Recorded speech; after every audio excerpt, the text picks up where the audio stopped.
back to Superior Sunrise. With me now is Kelly Smith and Jared Warehham on behalf of the Red Angus Association. Guys, thank you for joining me.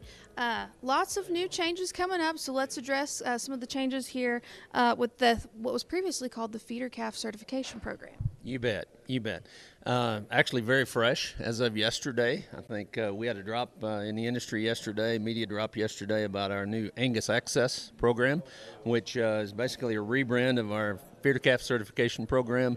Program will remain very similar to the way it was. It's a 30-year-old PVP program. It's the first in the industry, quite honestly, and really an avenue of just a refresh, rebrand, and make it more pertinent probably for going forward in the future with this program. So.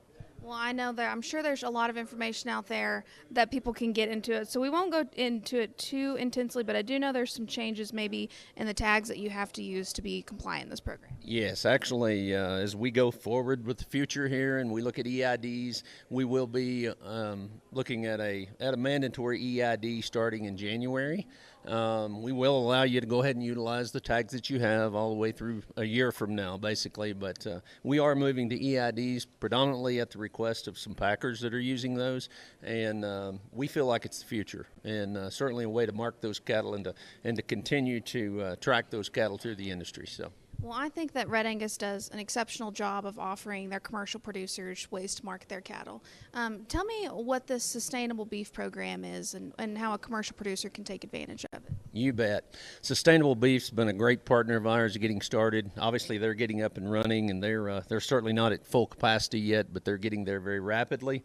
And that program offers us an opportunity as Red Angus people to level the playing field, quite honestly. We've long wanted our red cattle to be equal priced and equal valued as blacks and as other cattle, and Sustainable is the first one really to allow us to sell reds, blacks, and smokies, quite honestly, into that program at even money and at their premiums that they're offering today.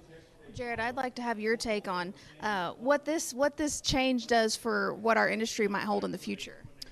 Yeah, that's a great question. Just real quick on the Angus Access piece, I think that dovetails perfectly into the new live animal spec update. Handcuff those two together, as Kelly was mentioning.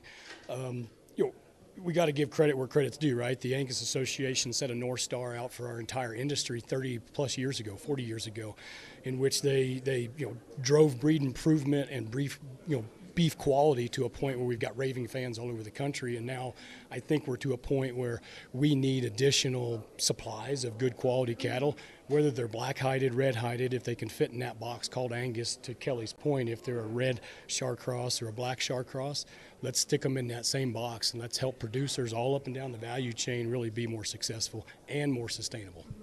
Well, guys, I hate that we're running out of time because I feel like we probably could have filled up the whole show talking about a lot of this information here. We'll have to catch you guys on the next show and keep talking more about this topic. I appreciate you both being here with us this morning. Don't go anywhere. We've got more Superior Sunrise up next.